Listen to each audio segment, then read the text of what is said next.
असे म्हणतात की माणूस जे पेरतो तेच कापतो, पण तारुण्यात केलेल्या कर्माची किंमत वृद्धापकाळात कशी चुकवावी लागते याचा कधी विचार केला आहे का?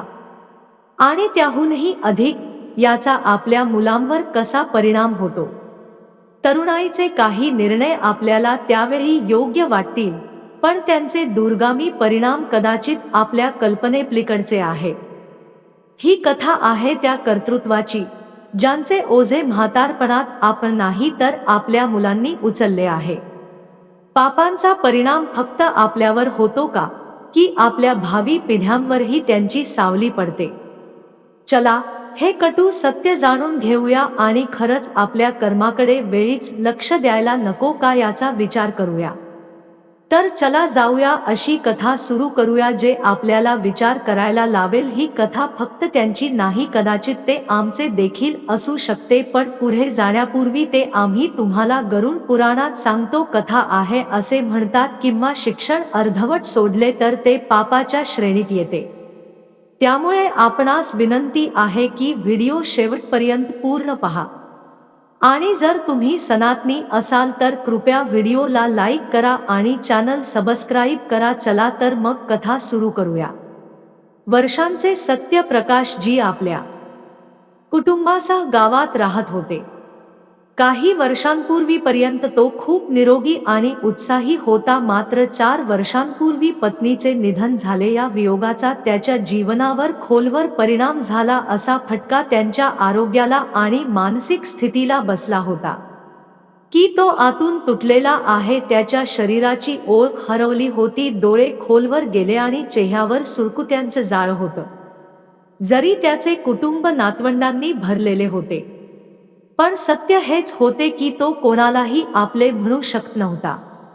जेव्हा त्याच्या शरीराचे अवयव निकामी होऊ लागले तेव्हा त्याच्या कुटुंबाकडून काहीही अपेक्षा करणे व्यर्थ वाटू लागले. सत्यप्रकाश जी आपल्या घराच्या अंगणात पसरलेल्या खाटेवर बसून मुलांची ये-जा पाहण्यात वेळ घालवत असत. दिवसभर कुणाला तरी आपल्या भावना शेअर कराव्यात अशी त्याची इच्छा होती, पण कुटुंबातील मुलापासून नातवंडांपर्यंत कोणीही त्याच्यासोबत बसायला, त्याच्याशी बोलायलाही तयार नव्हते. कधी कधी कुणाशी बोलायचा प्रयत्न केला तरी दुर्लक्ष केले जायचे. त्याला काही संसर्गजन्य आजार असल्याप्रमाणे कुटुंबियांनी त्याच्यावर उपचार केले. आज सकाळी सत्यप्रकाशला जाग आली तेव्हा स्वयंपाकघरातून जेवणाचा अप्रतिम सुगंध येत होता. त्या सुंदर सुगंधाने त्याची भूक भागवली. पटकन आपला दिनक्रम उरकून तो अंगणात जाऊन बसला. त्यांची नातवंडे शाळेत गेली होती. सुमारे अर्ध्या तासानंतर त्यांचा मुलगा दुकानात जाण्यासाठी तयार होऊन बाहेर आला तेव्हा सत्यप्रकाशजींनी त्यांना थांबवले. सुनेने काय तयार केले आहे? मुलाने उत्तर दिले. बाबांनी जे काही बनवले थोड्याच वेळात तुमच्यासमोर येईल. सर्व काम पूर्ण झाल्यावर तर तुझी सून तुला पण खायला देईल, तू काळजी करू नकोस, असे म्हणत त्यांच्या मुलाने मोटरसायकल सुरू केली आणि निघून गेला. भुकेले सत्यप्रकाशजी पुन्हा पुन्हा किचनकडे बघत होते. आपली सून केव्हा जेवण आणेल असा प्रश्न त्याच्या मनात घोळत बसायचा आणि मग तो शांत बसायचा. बसून कंटाळा आला की तो कॉटवर आडवा पडायचा आणि आभाळाकडे बघून आपली जुनी आठवण यायचा. दिवस तोही काळ होता जेव्हा त्याचा गावात इतका आदर होता की सर्वजण त्याला आदराने नमस्कार करतात. सून आणि सून समोर मोठमोठ्याने बोलणे सोडा, काहीही बोलण्यापूर्वी विचार करायचा. घरचा प्रमुख असल्याने प्रत्येक निर्णय त्याच्या हातात असायचा आणि त्याचे निर्णय दगडावरच्या रेषेसारखे मानले जायचे. पण जसजसा वेळ निघून गेला आणि तो म्हातारा झाला, आपल्या एकुलत्या एक मुलावर त्यांनी सर्व जबाबदाऱ्या सोपवल्या. सर्व काही व्यवस्थित चालले होते. मुलगा दुकान सांभाळत होता, पण अचानक एके दिवशी त्याचा जीवनसाथी त्याला सोडून देवाला प्रिय झाला. त्याच दिवसापासून त्यांचे वर्चस्व संपुष्टात येऊ लागले. आपल्या मुलांचे बदलते वागणे त्यांना चांगलेच माहीत होते.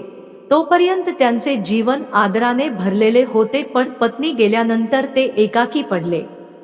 आता त्याची अवस्था अशी झाली होती की तो त्याच्याच घरातल्या आपल्या सूनपुढे पूर्णपणे हतबल झाला होता.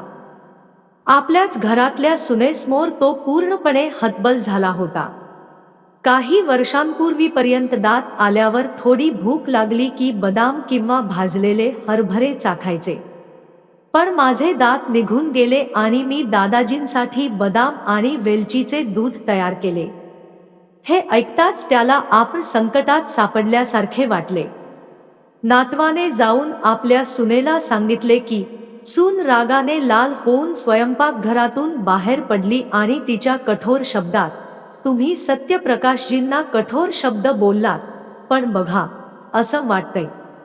दिवसेंदिवस तरुण होत चालले आहे. मला कितीही भूक लागली आहे हे कळत नाही.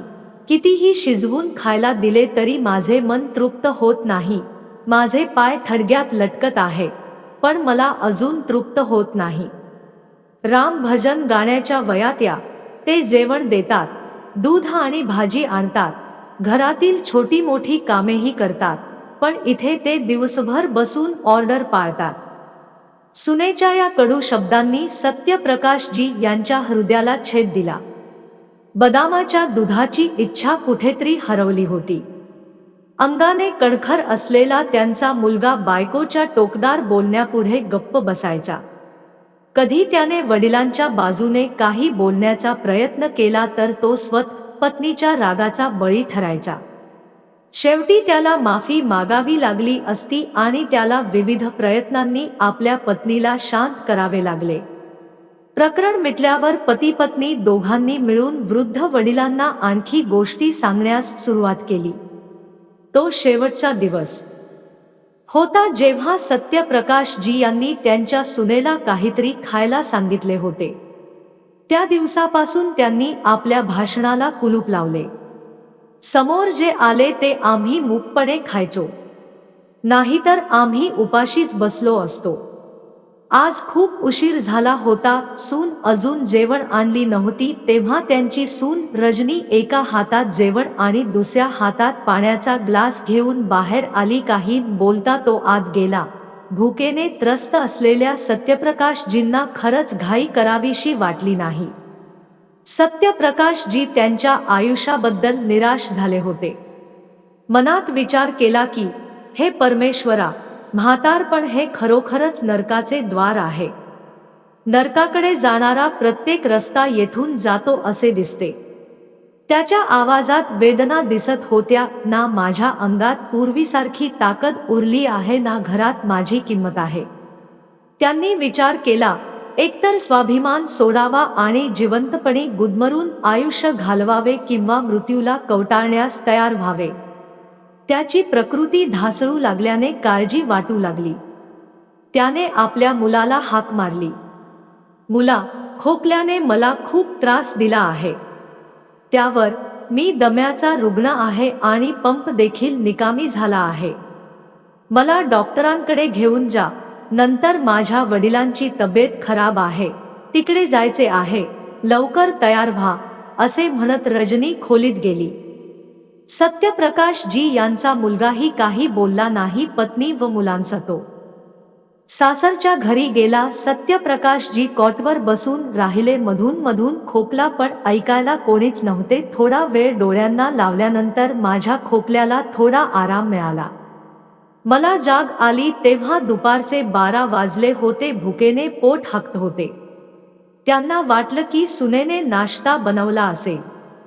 मी ताटात टाकून खातो, पण तितक्यात घराच्या आत जाऊ लागलो. दरवाजा बंद असल्याचे मी पाहिले. कुलूप पाहून तो गुडघ्यावर बसला आणि डोकं धरून रडायला लागला. पण घराच्या आत जाऊ लागताच दाराला कुलूप दिसलं. कुलूप पाहून तो गुडघ्यावर बसला आणि डोकं धरून रडू लागला. हे राम, मी असूनही माझ्या घराला कुलूप लावून निघून गेला. आता मी काय करू? त्याचा गळा बंद झाला. परत येऊन कॉटवर बसलो. त्याचवेळी त्याच्या पाळीव कुत्र्याने भांड्यात पडलेली भाकरी उचलली आणि त्याच्या जवळ येऊन खायला सुरुवात केली. त्याला पाहून सत्यप्रकाशजींना असे वाटले की जणू प्राणी त्याला चिडवत आहे. मनात विचार करू लागला, या प्राण्याचे आयुष्य माझ्यापेक्षा चांगले आहे. निदान त्याला भाकरी तरी मिळत आहे. तो ढसाढसा रडला. दुपार झाली होती. सत्यप्रकाश जी कधी खोकत असत तर कधी आपल्या दुर्दैवावर अश्रू ढाळत असत. त्यांचा खोकल्याचा आवाज ऐकून शेजारी रामलालजी त्यांच्या घरी पोहोचले. रामलालजी हे सत्यप्रकाशजी यांचे चांगले मित्र होते. जेव्हा जेव्हा तो त्यांना संकटात पाहत असे तेव्हा तो लगेच त्यांच्या मदतीला येत असे. आजही जेव्हा त्यांनी सत्यप्रकाशजींना या अवस्थेत पाहिले तेव्हा त्यांचे हृदय करुणेने भरून आले. सत्यप्रकाशजी यांनी रडत रडत त्यांना त्यांची व्यथा सांगितली. आपल्या प्रिय मित्राची अवस्था पाहून रामलालजींचे हृदय हेलावले. तो ताबडतोब त्याच्या घरी गेला आणि त्यांच्यासाठी अन्न आणले. सत्यप्रकाशजी त्यांच्या अवस्थेमुळे आतून तुटले होते. पण भूक इतकी वाढली होती की त्यांनी आपल्या स्वाभिमानाची पर्वा न करता जेवायला सुरुवात केली आणि थोडा वेळ त्यांच्याशी बोलत राहिले. पण औषध घ्यायला पैसे नव्हते. त्याच वेळी बाहेरून आवाज आला, रद्दीवाला, भंगारवाला. सत्यप्रकाशजींची नजर अंगणात कोपऱ्यात ठेवलेल्या जुन्या पुस्तकांवर आणि वर्तमानपत्रांवर पडली. तो पटकन उठला, बाहेर गेला आणि त्याने भंगार विक्रेत्याला बोलावले आणि घरात पडलेल्या भंगाराचे वजन करायला सांगितले. भंगार विक्रेत्याने सर्व वस्तूंचे वजन केले आणि ही रक्कम 50 रुपये असल्याचे सांगितले. सत्यप्रकाशजी यांना थोडे हायसे वाटले. त्याला वाटले, या पैशातून किमान इन्हेलर तरी विकत मिळेल. भंगार विक्रेता पैसे मोजत असताना सत्यप्रकाशजी यांचा मुलगा आणि सून घरी परतले. त्यांना राधीला विकताना पाहून सूनही हैराण झाली. ती लगेच आत आली आणि सत्यप्रकाशजी यांचा मुलगा आणि सून यांना घरी घेऊन आली. त्यांना राधी विकताना पाहून सून संतापली. ती लगेच आत आली आणि सत्यप्रकाशजींच्या हातातून सर्व पैसे काढून घेतले. रागाने ओरडत ती म्हणाली, म्हणजे आता तू आमच्याकडून चोरी करणार आहेस? आणि प्रियकराला म्हणाली, सून, तसं काही नाही. माझी तब्येत खूप खराब होती. सकाळपासून काही खाल्लेलं नव्हतं. शिवाय माझ्याकडे औषध घ्यायलाही पैसे नव्हते. रामलालजी त्यांनी मला खायला दिले होते, पण औषध विकत घेण्यासाठी मी रद्दीला विकण्याचा विचार केला. हे बोलून त्यांचा आवाज कर्कश झाला. पण त्यांचा मुलगाही विरघळला नाही. ना त्याच्या सुनेला दया आली नाही. त्याचा मुलगा रागाने म्हणाला, सुनेलाही दया आली नाही.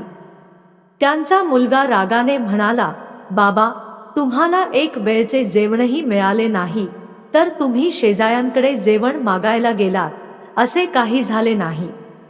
भंगार विक्रेता मागे वळताच तो रद्दीला घेऊन जाऊ लागला. सुनेने त्याला हाक मारली, भैया, भंगार व्यतिरिक्त तू भंगार धातू देखील घेतोस का? भंगार विक्रेता थांबला आणि मागे वळून म्हणाला, हो मॅडम, मी पण भंगार घेतो. माझ्याकडे किती भंगार आहे ते दाखवा. तेव्हा सून सत्यप्रकाशजींकडे बोट दाखवून म्हणाली, मग हे भंगार आमच्या घरातून काढून टाका. तुमच्यावर मोठा उपकार होईल. हे ऐकून सत्यप्रकाशजींची छाती फुटल्यासारखं झालं.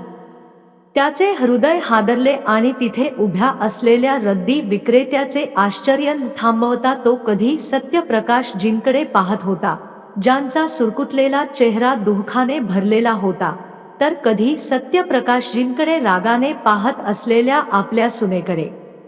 डोळे थांबले होते. नाही, मी भंगार आणि भंगार खरेदी करतो, मानव नाही. असे बोलून त्यांनी सत्यप्रकाशजींकडे लाजलेल्या नजरेने पाहिले आणि ते भंगार उचलून निघून गेले. दुसरीकडे मुलगा आणि सूनही काहीही बोलता त्यांच्या खोलीत गेले. सत्यप्रकाशजी तिथेच स्तब्ध उभे राहिले. त्यांच्या सून भांगरने सांगितलेले शब्द त्यांच्या कानात पुन्हा पुन्हा गुंजत होते. त्याचा अजूनही विश्वास बसत नव्हता की आपला मुलगा आणि सून आपल्याबद्दल असा विचार करू शकतात. आजवर त्यांचा मुलगा आणि सून अज्ञानामुळे असे वागतात असा त्यांचा समज होता. पण आज घडलेल्या घटनेने त्यांच्या सर्व कल्पनांना तडा गेला. त्यावेळी काही बोलणेच त्याला योग्य वाटले, पण रात्र झाली होती. त्याच्या समोर जेवणाचे ताट ठेवण्यात आले, पण आता भूक त्यांच्यापासून दूर गेली होती. त्याचे मन अस्वस्थ झाले आणि पुन्हा पुन्हा भंगार हा शब्द त्यांच्या हृदयाचा आणि मनाचा थरकाप उडवत राहिला.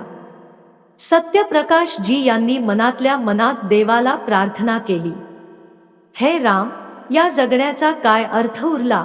मला बळ दे ना, तुझ्या चरणी स्थान दे. त्याने जेवणाचे ताट उचलले आणि खाटाखाली सरकवले. काही वेळातच त्याचा पाळीव कुत्रा आला आणि त्याच्याकडून भाकरी हिसकावून घेतली. सत्यप्रकाश जी यांना वेदना झाल्या. माझा मुलगा आणि सून कुत्रा पाळू शकतात, हे किती विचित्र आहे. पण त्याच्या वृद्ध वडिलांना नाही. एक बाप आपल्या मुलाची प्रत्येक इच्छा आणि प्रत्येक हट्ट आपल्या क्षमतेच्या पलीकडे जाऊन पूर्ण करतो असे त्याला वाटत होते. तिची मुलं वडिलांच्या किमान गरजाही पूर्ण करू शकत नाही. या विचाराने त्याचे हृदय फाडले. मग अचानक त्याच्या मनात काय आलं माहीत नाही. तो शांतपणे त्याच्या काही जीवनावश्यक गोष्टी एका बंडलमध्ये बांधून रात्र निघण्याची वाट पाहत अंगणात बसला आणि फिरताना त्याच्या मनात भूतकाळात गेला की मी माझ्या मुलाचा जन्म कसा साजरा केला वाद्यांसह. या मुलाला मांडीवर घेऊन मी गावभर फिरलो. बघ, हा माझा मुलगा आहे जो मोठा होईल आणि मला अभिमान वाटेल. पण त्याच्या मनात ही वेदना होती, म्हातारपणी हाच मुलगा माझा असा अपमान करेल हे कोणास ठाऊक.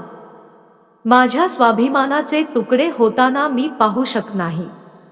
या घरात अपमान सहन करून 2 वेळच्या जेवणासाठी तळमळत बसण्यापेक्षा मला म्हातारी म्हणून प्रसूतीत जाणे चांगले. निदान तिथे शांत आणि सन्माननीय जीवन मिळेल. असा विचार करत त्याची पावले वेगवान झाली. गावाबाहेर पोहोचताच पुढे कुठे जायचे या संभ्रमात पडले. जवळच असलेल्या एका दगडावर तो थोडा वेळ बसला. तेवढ्यात त्याने जवळून जाणाऱ्या एका व्यक्तीला विचारले, भाऊ, जवळपास कोणी म्हातारी आहे का? हो, तर मला तिथं सोडा, तुझं भलं होईल, तो दबक्या आवाजात म्हणाला. सत्यप्रकाशजींचा पत्ता ऐकून ती व्यक्ती थांबली आणि त्यांच्याकडे लक्षपूर्वक पाहू लागली. सत्यप्रकाश जी यांनी ओळखले की तीच व्यक्ती होती ज्याला त्याने एक दिवस अगोदर रद्दीला खरेदी करण्यासाठी घरी बोलावले होते. त्यांची सून रजनी हिने त्यांच्यासमोर त्यांचा अपमान केला होता. व्यक्ती म्हणाला, बाबा, तुम्ही या अवस्थेत का आला आहात आणि म्हातारपणी श्रमाला का जायचं? या गाईत तुमचे स्वतःचे घर आहे. मी त्याचा प्रश्न ऐकताच सत्यप्रकाशजींचा संयम सुटला आणि त्याच्या डोळ्यातून अश्रू वाहू लागले. रडत रडत सत्यप्रकाशजी एवढेच म्हणाले की ज्या मुलासाठी मी आयुष्यभर कष्ट केले तोच मुलगा जर म्हातारपणात मला 2 वेळचे जेवणही भरवू शकत नसेल तर अशा मुलासोबत राहून काय उपयोग? यापेक्षा बरे मी म्हातारीला जावे. असे सांगताच त्यांची अवस्था पाहून भंगार विक्रेत्याचेही डोळे भरून आले. त्यांच्या वेदना तो चांगल्या प्रकारे समजून घेऊ शकला. तो उदास स्वरात म्हणाला, चल बाबा, मी तुला वृद्धाश्रमात नेतो. त्यांनी सत्यप्रकाशजी यांना त्यांच्या सायकल रिक्षाच्या मागे बसवले आणि निघाले. सत्यप्रकाशजी खोकत होते. वृद्ध महिला मजुराच्या बाहेर पोहोचल्यावर भंगार विक्रेत्याने त्यांना सोडण्यास सुरुवात केली. मग तो परत आला हे मला माहीत नाही. चेहऱ्यावर संकोच भाव घेऊन तो म्हणाला, बाबा, मला तुम्हाला काही सांगायचे आहे. मला समजत नाही, कसं बोलावं? म्हातारपणाच्या गेटवर उभ्या असलेल्या सत्यप्रकाशजींनी विचारलं, काय झालं बेटा, तुला काय बोलायचं आहे? भंगार विक्रेता म्हणाला, बाबा, जेव्हापासून शुद्धीवर आलो तेव्हापासून मला सापडलं आहे. मी अनाथ आहे. माझे आईवडील मला माझ्या लहानपणी सोडून गेले. ना मला त्यांचा चेहरा आठवतो, ना मला त्यांची सेवा करण्याची संधी मिळाली. आईवडिलांची सावली मिळणे हे किती मोठे वरदान आहे, हे माझ्यासारख्या अनोळखी व्यक्तीलाच कळू शकेल. मी आयुष्यभर माझ्या आईवडिलांचे प्रेम आणि आशीर्वाद यासाठी आसुसले आहे. जर तुम्हाला माझ्यासोबत राहायचे असेल तर मला खूप आनंद होईल. तुलाही घर आणि कुटुंब मिळेल आणि मला माझ्या वडिलांचे संरक्षण मिळेल. हे ऐकून सत्यप्रकाश जी त्याच्याकडे आश्चर्याने पाहत राहिले. मग तो म्हणाला, बेटा, काय म्हणतोस? लोक स्वतःच्या आईवडिलांची काळजी घेऊ शकत नाहीत आणि तुम्ही या म्हाताऱ्या अनोळखी व्यक्तीला आधार देण्याबद्दल बोलत आहात. आज तुला माझ्याबद्दल सहानुभूती आहे, पण उद्या मी पण तुझ्यासाठी ओझे बनू लागलो तर मी कुठे जाऊ? पण उद्या मी पण तुझ्यावर ओझ बनू लागलो तर मी कुठे जाणार? नाही, मी या वृद्धाश्रमात जाईन. हे माझ्यासाठी चांगले होईल. तू मला इथे सोडलेस यासाठी मी तुमचा ऋणी आहे. सत्यप्रकाशजी हात जोडून म्हणाले आणि वृद्धाश्रमात जाऊ लागले. मग रद्दी विक्रेत्यानेही हात जोडून सांगितले, बाबा, तुम्ही 20 वर्षांपूर्वी माझ्यावर एक उपकार केला होता, पण कदाचित तुम्हाला ते आठवत नसेल. हे ऐकून सत्यप्रकाशजी थांबले. त्याने मागे वळून विचारले, काय म्हणालास बेटा? काय उपकार केला? भंगार विक्रेत्याने उत्तर दिले, बाबा, तुम्ही मला ओळखले नाही. माझे नाव रमेश आहे. मी 10 वर्षांचा असताना भीक मागायचो. एके दिवशी तू मला भीक मागताना पाहिलेस. मला भीक मागताना पाहिलं आणि तुला बोलावलं. तू म्हणालास की भीक मागणं चांगलं काम नाही, माणसाने आयुष्य स्वाभिमानाने जगायला हवं. असं म्हणत तू मला पैसे दिले आणि काही छोटे काम सुरू कर. जरी आपल्याला थोडे जगावे लागले तरी पण कधीही भीक मागत नाही. रमेशच्या डोळ्यात पाणी आले. तो म्हणाला, बाबा, तुमच्या त्या धड्याने माझे आयुष्य बदलले. आज मी सन्मानाने जगत आहे तर फक्त तुझ्यामुळे. कृपया मला एकदा तुमची सेवा करण्याची संधी द्या. मी तुला कधीही निराश करणार नाही. असे म्हणत रमेश त्याच्या पाया पडला. सत्यप्रकाशजींनी रमेशच्या डोक्यावर प्रेमाने हात ठेवला. त्याने त्याला आशीर्वाद दिला आणि हसत त्याला छातीशी घट्ट मिठी मारली. मग ते दोघे रमेश सोबत त्याच्या घराकडे चालू लागले.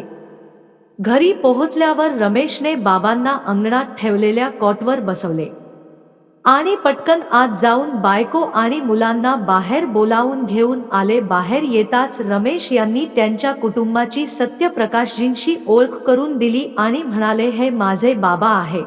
त्यांचा माझ्यावर मोठा उपकार आहे आणि आजपासून तो या घरात आमच्या सोबत राहणार आहे. तेव्हा रमेशने पत्नी सुजवर मोठा उपकार केला असून आजपासून ती या घरात आमच्या सोबत राहणार आहे. मग रमेश बायको सुनीताला म्हणाला, बाबांसाठी चहानाश्त्याची व्यवस्था कर. काही वेळाने रमेश त्याच्या बायकोकडे स्वयंपाकघरात गेला आणि तिला बाबांची संपूर्ण कहाणी सांगितली. सगळा प्रकार ऐकून सुनीताचे डोळे भरून आले. त्यांनी रमेशला धीर दिला आणि म्हणाला, बाबा, या घरात कधीच काही अडचण येत नाही. दुसऱ्या दिवशी सत्यप्रकाशजी उठले तेव्हा त्यांना खूप बरे वाटत होते.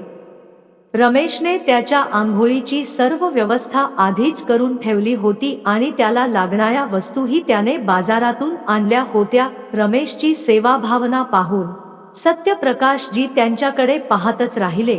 तेव्हा सत्यप्रकाशजी काहीतरी विचार करत होते. रमेश हातात वर्तमानपत्र देत म्हणाला, बाबा, वर्तमानपत्र वाचा. सत्यप्रकाशजींनी वर्तमानपत्र पाहिल्याबरोबर त्यांच्या चेहऱ्यावर हसू उमटले. कदाचित त्याला वर्तमानपत्र वाचण्याची आवड होती. बंडलमधून चष्मा काढताच रमेशला चष्मा फुटलेला दिसला. कदाचित त्याला वर्तमानपत्र वाचायला आवडत असेल.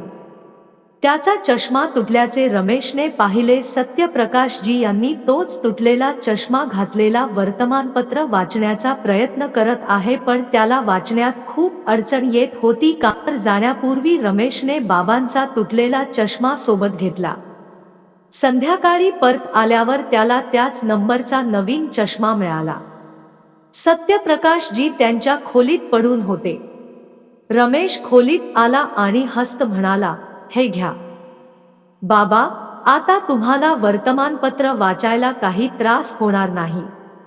जेव्हा सत्यप्रकाशजींनी नवीन चष्मा पाहिला तेव्हा अचानक त्यांच्या डोळ्यात ओलावा तरळू लागला जेव्हा त्यांनी आपल्या मुलाला तो चष्मा दुरुस्त करायला सांगितला होता। त्यावेळी त्यांच्या मुलाने व सुनेने वाढत्या खर्चाच्या नावाखाली त्यांना अशा गोष्टी सांगितल्या होत्या की तेव्हापासून त्यांनी कधी चष्म्याचा उल्लेखही केला नाही, तोच तुटलेला चष्मा घालत राहिला। आज रमेशने आणलेला नवा चष्मा पाहिल्यावर त्याचे डोळे आपुलकीने चमकले। त्यांनी रमेशकडे प्रेमाने भरलेल्या डोळ्यांनी पाहिले आणि त्यांच्या डोक्यावर हात ठेवून अनेक आशीर्वाद दिले। वेळ निघून गेला आणि जवळपास 1 महिना उलटून गेला। रमेश अनेकदा रात्री सत्यप्रकाशजींजवळ बसून पाय दाबत असे। एके रात्री पाय दाबत असताना रमेशने सत्यप्रकाशजींना विचारले, बाबा, तुम्ही इथे खुश आहात ना? तुम्हाला काही अडचण नाही? सत्यप्रकाशजी हसत म्हणाले, बेटा, असे विचारून तू मला लाजवत आहेस? माझ्या स्वतःच्या मुलानेही माझी एवढी काळजी घेतली नाही। तू मला खूप प्रिय आहेस बाबा, तू आनंदी असेल तर मीही आनंदी आहे। सत्यप्रकाशजी हसत म्हणाले, अरे बेटा, तुझ्या उपस्थितीत मला कसला त्रास होऊ शकतो? या वयात मला इतकं चांगलं आयुष्य मिळेल याची कल्पनाही केली नव्हती। खरे सांगायचे तर हे सर्व मला स्वप्नासारखे वाटते। ते पुढे म्हणाले की मी माझ्या मुलाच्या संगोपनात कोणतीही कसर सोडली नाही, पण माझ्याच मुलाने आणि सुनेने माझा इतका अपमान केला की ते विकायलाही तयार होते आणि तू मला घरी आणून खूप सन्मान आणि आनंद दिलास ज्याची मी कल्पनाही केली नव्हती, असे म्हणत सत्यप्रकाश उठून खाली बसला। मग त्याचे बंडल उघडत तो म्हणाला, बेटा, आज मला पण तुला काहीतरी द्यायचे आहे। सत्यप्रकाश उठून बसला आणि बंडल उघडत म्हणाला, बेटा, आज मला पण तुला काहीतरी द्यायचे आहे। हे ऐकून रमेशला अचानक धक्का बसला आणि तो म्हणाला, बाबांना काय द्यायचे आहे? सत्यप्रकाशजींनी ढिगायातून काही कागद काढले आणि रमेशला देत तो म्हणाला, आतापासून ते सर्व तुझे आहे। रमेशने आश्चर्याने विचारले, हे काय बाबा आणि मला का देत आहे? सत्यप्रकाशजी म्हणाले, बेटा, हे माझ्या घराचे आणि जमिनीचे कागदपत्र आहे। आता मला हे सर्व तुझ्या नावावर करायचे आहे। हे ऐकून रमेश थक्क झाला। तो कागद परत सत्यप्रकाशजींच्या हातात देत ते म्हणाले, नाही बाबा, मी हे सर्व घेऊ शकत नाही। तुम्ही माझ्यावर खूप उपकार केले आहे। प्रशजी म्हणाले, बेटा, माझ्या मुलासोबत राहताना मी माझ्या आयुष्यातील प्रत्येक क्षण स्वतःला ओढ जगलो। मला फक्त ते दुःख माहित आहे। अनेक वेळा मी माझे आयुष्य संपवण्याचा विचार केला, पण माझ्यात हिम्मत नव्हती। तुझे प्रेम आणि काळजीने मला पुन्हा आयुष्याशी जोडले आहे। त्यांचा आग्रह रमेशला त्यांच्यासमोर नतमस्तक व्हावे लागले आणि सत्यप्रकाशजी यांनी त्यांचे घर आणि जमीन रमेशला हस्तांतरित केली। यानंतर कोट यांनी सत्यप्रकाशजी यांचा मुलगा आणि सून यांना घर रिकामे करण्याची नोटीस पाठवली होती। वडील आणि सून गेल्यानंतर सुखावलेल्या पुत्रांसाठी हा मोठा धक्का होता। आता आपण संकटातून मुक्त झालो आहोत या विचाराने दैनंदिन सेवा आणि खर्चातून आता दिलासा मिळाल्याचे त्यांना वाटले। मात्र कोटची नोटीस त्याच्यापर्यंत पोहोचताच त्यांचे सर्व सुख नाहीसे झाले। नोटीस पाहून त्याचे डोळे अविश्वासाने आणि घाबरून विस्फारले।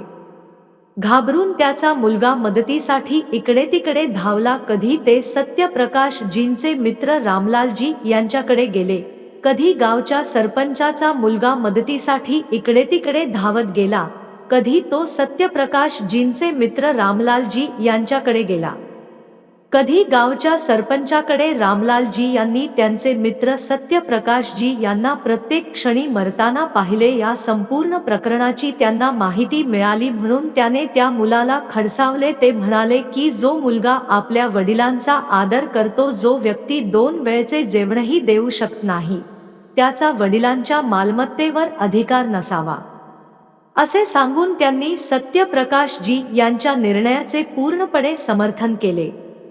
वारंवार समज देऊनही रामलालजी मदत करण्यास तयार नव्हते। तेव्हा सत्यप्रकाशजी यांचा मुलगा गावच्या सरपंचाकडे गेला। सरपंचाच्या मदतीने त्यांनी वडिलांचा पत्ता गाठला। त्यावेळी सत्यप्रकाशजी कॉटवर बसून शांतपणे जेवत होते आणि देवाचे आभार मानले। त्याच वेळी सत्यप्रकाशजींचा आवाज ऐकू आला। पुढे बघितले तर त्याचा मुलगा आणि सून घरात येत होते। गावचे सरपंचही सोबत होते आणि मुलगा डोळ्यात पाणी आणत म्हणाला, बाबा, कुठे गेला होतास? आमची अशी कोणती चूक झाली की तुम्ही घर सोडले आणि आम्हाला काही सांगण्याची संधीही दिली नाही? तुमचा मुलगा किती व्यथित होता हे तुम्हाला कसे कळेल? अस्वस्थ होते। सत्यप्रकाशजींच्या जवळ कॉटवर बसून सरपंच म्हणाले, सत्यप्रकाश, घरात छोट्या मोठ्या समस्या आहेत, पण याचा अर्थ असा नाही की कोणी घर सोडावे आणि जावे लागले तर नातेवाईकाच्या घरी जावे। या रमेशच्या घरी येऊन बसल्यावर सगळे शेजारी नातेवाईक आमच्याबद्दल काय विचार करतील याचा क्षणभरही विचार केला नाही। त्याचा मुलगा रागाने आणि गोंधळात बोलला। आपले मनोगत व्यक्त करताना सत्यप्रकाशजी सरपंचांना म्हणाले, मी तुमच्याशी सहमत आहे, पण ज्याला मी जन्म दिला तो मला आपला शत्रू मानू लागला। या लोकांनी आपल्या म्हाताऱ्या बापाला कधीच ओझ्याशिवाय दुसरे काही मानले नाही आणि ज्याला तू रद्दी म्हणतोस त्याने मला दत्तक घेतले आहे। तो माझी एवढी उत्तम सेवा करतो की मला कशाचीही कमतरता भासत नाही, ना अन्नाचा ना आदराचा। त्याची बायकोही मला दिवसभराच्या प्रत्येक कामात आनंदाने मदत करते। मी आयुष्यभर पैसे फक्त माझ्या मुलासाठी कमावले, जेणेकरून वृद्धापकाळात मला कोणाला मदतीचा हात द्यावा लागू नये। पण माझ्या स्वतःच्या मुलाने आणि सुनेने मला आयुष्यभर पैसे फक्त माझ्या मुलासाठी कमावले, जेणेकरून म्हातारपणी मला कोणाचा हात उधार द्यावा लागू नये। पण माझा स्वतःचा मुलगा आणि सून मला माझ्याच घरातल्या प्रत्येक चाव्याला हवाहवासा वाटू लागला। मी कधी खायला मागायची हिम्मत दाखवली तर माझी सून माझ्यावर रागवायची, जणू काही मी मोठा गुन्हा केला आहे। माझी तब्येत ठीक नसतानाही माझा मुलगा मला सोडून बायकोसह सासरच्या घरी गेला आणि घराला कुलूप लावून निघून गेला। माझे काय होईल याचा कोणीच विचार केला नाही।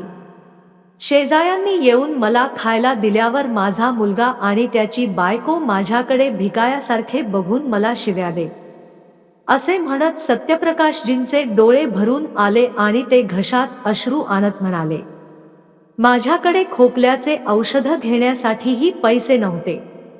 भंगार विकून काही पैसे कमावेत असे वाटले। आणि सरपंचजी, माहीत आहे, माझ्या सुनेने मला रद्दी म्हटले आणि ती मला विकेल असे सांगितले। त्या दिवशी त्याने आपल्या धारदार जिभेने अशा गोष्टी सांगितल्या, मला असे वाटले की पृथ्वी फुटेल आणि मी त्यात नाहीसे होईल। म्हातारपण म्हाताऱ्या बापाला जितकं दुर्बल करत नाही तितकं मुलांचं दुर्लक्ष होत नाही। त्याचा स्वाभिमान प्रत्येक पावलावर दुखावतो आणि त्याला आतून तोडतो। तो अश्रूंनी नाही तर त्याच्या हृदयाच्या खोलीतून रडतो। जेव्हा त्यांची स्वतःची मुले त्यांना ओझे मानतात तेव्हा त्यांची जगण्याची इच्छा संपते। अशा अनेक गोष्टी ऐकून सरपंचजी सत्यप्रकाशजींच्या मुलाकडे खोलवर पाहत होते। सासरे म्हणाले, का बेटा, तुझ्या वडिलांनी सांगितलेल्या गोष्टी खरे आहेत का? सह पकडले। तेव्हा सरपंचजी जड स्वरात म्हणाले, मुलांकडून चुका होऊ शकतात असा विचार करून मी तुमच्या सोबत आलो। तू माफी मागितलीस तर तुझे वडील तुझ्याबरोबर जायला तयार होतील। पण बेटा, ही चूक नाही, गुन्हा आहे। असा गुन्हा ज्याला क्षमा नाही। हे ऐकून आणि प्रकरण हाताबाहेर जात असल्याचे पाहून मुलगा आणि सून सत्यप्रकाशजींच्या पाया पडून साष्टांग दंडवत म्हणाले, आम्हाला माफ कर। आतापासून आम्ही तुमची पूर्ण काळजी घेऊ आणि तुम्हाला कशाचीही कमतरता पडू देणार नाही। फक्त आमच्या बरोबर घरी या। सत्यप्रकाशजी गंभीरपणे बोलले, मुलगा कोण आणि सून कोणती? तू आता माझा मुलगा नाहीस. जर तू माझा मुलगा असतास, त्यामुळे या वयात मला माझे घर सोडावे लागले आहे. बाहेर जाण्याची गरज नाही. मी इतर कोणाच्या घरी राहिलो नसतो किंवा माझी सेवा इतर कोणाकडून करून घेतली नसती. मुलगा रडत म्हणाला, बाबा, आम्हाला आमची चूक कळली आहे, पण तुम्ही आमची जमीन, घर हिसकावून घेतले आहे. आता आम्ही कुठे जाणार? ते प्रकाशजी म्हणाले, तुम्ही कितीही हसलात तरी आता मी तुमच्या सोबत जाणार नाही. आभारी राहा की मला माझ्या नातवंडांची काळजी होती, म्हणून मी माझे दुकान तुमच्याकडे हस्तांतरित केले. नाहीतर तुझ्यासारख्या मुलाला एक पैसाही चाबूक मिळाला नसता. माझे स्वतःचे रक्त दुसऱ्याचे झाले. अनोळखीने मला दत्तक घेतले. रमेशने मला इतकं सहकार्य आणि सेवा दिली की मी कधी कल्पनाही केली नव्हती. आता तुझ्यासोबत परत जाण्याचा प्रश्नच नाही. तेव्हा त्याची सून रागाने म्हणाली, बाप, ज्यांना तुम्ही स्वतःचे समजता आणि इथे बसला आहात, ते तुमच्यावर प्रेम करत नाहीत. त्यांना तुमच्या मालमत्तेवर प्रेम आहे. तुमची मालमत्ता हडप करण्यासाठी त्यांनी हे सर्व केले आहे. एक दिवस तुला पश्चाताप करावा लागेल. त्याच वेळी काही अंतरावर उभे राहून हे सर्व ऐकत असलेला रमेश पुढे आला आणि म्हणाला, बाबा, मला तुमच्या जमिनी आणि मालमत्तेशी काही देणे घेणे नाही. मला अशा मालमत्तेची कमतरता नाही. वडीलधायांचे आशीर्वादच उणीव होते. तुमच्या येण्याने ती उणीवही भरून निघाली आहे. असे म्हणत रमेशचे डोळे भरून आले. हे ऐकून सरपंचजी उभे राहिले आणि म्हणाले, सत्यप्रकाश, तुम्ही घेतलेला निर्णय अगदी योग्य आहे. जर आई वडिलांना मुलगे असताना हा दिवस पाहावा लागला तर असे पुत्र होणे व्यर्थ आहे. मला खात्री आहे की तू इथे रमेश सोबत खूप छान राहशील. सरपंचजी तिथून निघून गेले आणि मुलगा आणि सूनही तोंडाला लटकत परतले. सत्यप्रकाशजी यांनी कायदेशीर प्रक्रियेद्वारे त्यांचे घर आणि जमीन त्यांच्या ताब्यात घेतली. रमेशने त्याच्या वचनाप्रमाणे त्याची पूर्ण सेवा केली. मित्रांनो, या कथेतून आपण शिकतो की आपल्या पालकांचा आदर करणे आपले कर्तव्य आहे.